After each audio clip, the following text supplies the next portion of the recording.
Hey there, and welcome to This Explainer. I'm your host, and I am so incredibly pumped to dive into this one with you today.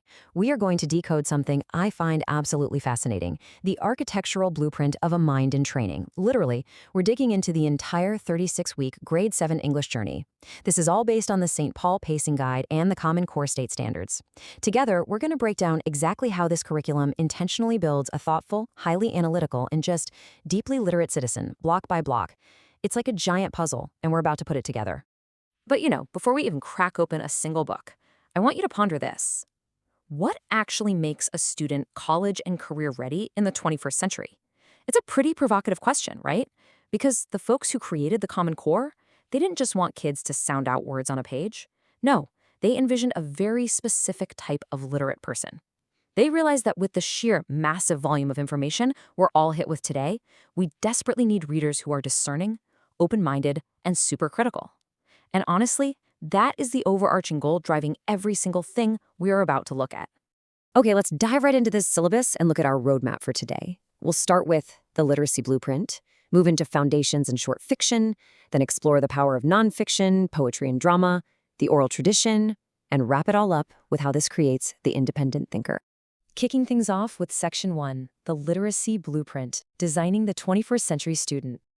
So just like before you build a house, you absolutely need a blueprint. And listen, these aren't just reading skills we're talking about. These are life skills. The standards explicitly say a student needs to demonstrate independence. That means they can navigate really complex texts without needing a teacher holding their hand the whole time. They don't just comprehend what they read, they critique it, they actively seek out different cultures and viewpoints, and above all, and this is absolutely crucial, they value evidence. If you're going to make a claim, you better have specific textual evidence to back it up. The end game here isn't just finishing a book, it's about becoming a self-directed learner with deep empathy. To get there, this 36-week timeline structures the school year just beautifully. Looking at the pacing guide, it proves that every single 6-week block has a highly specific job in our building process. The whole year is segmented perfectly. You isolate specific genres, master them, and then layer those new skills right onto the next unit. It's a true cumulative progression from week 1 all the way to week 36. Moving right along, let's get into Section 2, Foundations and Short Fiction, which covers Units 1 and 2. Right out of the gate, Unit 1 establishes a massive core division. On one side, we have literary texts, reading for an imagined experience, and on the other, informational texts, reading to build concrete knowledge. Unit 1 is completely dedicated to making sure these 7th graders understand the crucial difference in structure and evidence between these two types of text.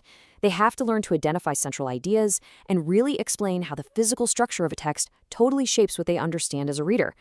And once that foundation is rock solid, we hit Unit 2. Here's where we ask this amazing essential question. How do small story choices reveal large ideas about people and choices? I love this because students start to learn that a character's slight hesitation or maybe a quick flash of fear, well, it isn't an accident. It's a deliberate building block. They begin to see that every single word an author writes is a choice designed to create these massive, universal themes. So how do they actually extract those large ideas? Well, they follow a very specific formula to see how conflict drives the plot and exactly how a character's motivation drives their choices. First, you've got to identify the conflict. Let's imagine our main character, Sam, is facing down a bully. That's your basic level A identification. Next, we analyze motivation. Why does Sam stand his ground? Maybe it's out of loyalty to a friend. For a level B challenge, students can't just guess. They must write a 2-sentence explanation backing this motivation up with exact textual evidence. And really, you need several pieces of evidence here, like citing the specific moment Sam tightly clutches a brass key given to him by that loyal friend. Then we do a quick check for understanding by throwing a challenge at them. What if we change Sam's motivation to pure fear instead of loyalty? Tracing how that one fundamental change alters all his choices and totally shifts the plot ultimately points the student directly to the overarching theme. This whole progression is such a fantastic parent-facing model of how tracking character change leads straight to the deeper meaning. All right, that brings us to Section 3, the power of nonfiction, which is Unit 3.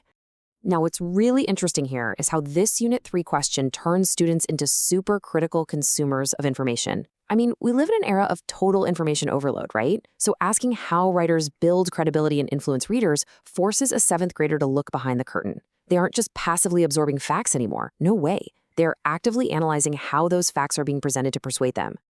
To pull that off, students have to navigate all sorts of things: biographies, essays, complex arguments. And crucially, they must learn to distinguish between claims, reasons, and actual evidence. It's like being a detective. They learn to separate hard, verifiable evidence from just the author's intent or personal bias. On top of that, they're challenged to summarize these texts without injecting any of their own personal opinions. Actually, let me emphasize that. They learn to objectively report what a text says before they even try to evaluate it. A huge life skill for sure. Next up is Section 4, Poetry and Drama, covering Units 4 and 5. Unit 4 shifts gears completely to focus on poetry, asking how can a few carefully chosen words create a powerful meaning? Think about it. After weeks of reading long-form nonfiction, students are suddenly handed minimal text. Now they have to interpret figurative language, sound devices, and these really subtle shifts in tone just to extract massive, complex ideas from maybe 3 or 4 lines. It is quite literally a masterclass in precision and the immense power of vocabulary. Then, for Unit 5, we contrast prose and drama. In prose, right, a narrator tells you exactly what a character is thinking through these rich, detailed descriptions. But in a drama, all of that internal thought has to be completely externalized. A dramatic script shows action and conflict entirely differently. It relies strictly on dialogue, stage directions, and the actual scene structure. So students have to learn a completely new way to read, essentially visualizing a story as a living, physical performance. And that brings us to Section 5, the oral tradition, which is Unit 6. This is our final 6-week block, and it looks at myths, legends, and folk tales that have survived for generations. Have you ever wondered why they survive?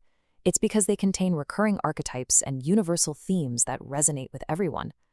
By identifying these patterns, students connect right back to that initial Common Core goal we talked about way at the beginning, understanding widely divergent cultures and worldviews. They get to see that despite all our surface differences, the core stories humanity tells about heroes, villains, and moral choices are universally connected.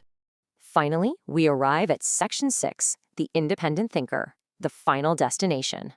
When you look back at the progression from basic conflict tracking in Unit 2 to analyzing bias in Unit 3, right up to unpacking cultural myths in Unit 6, it all builds to this exact point.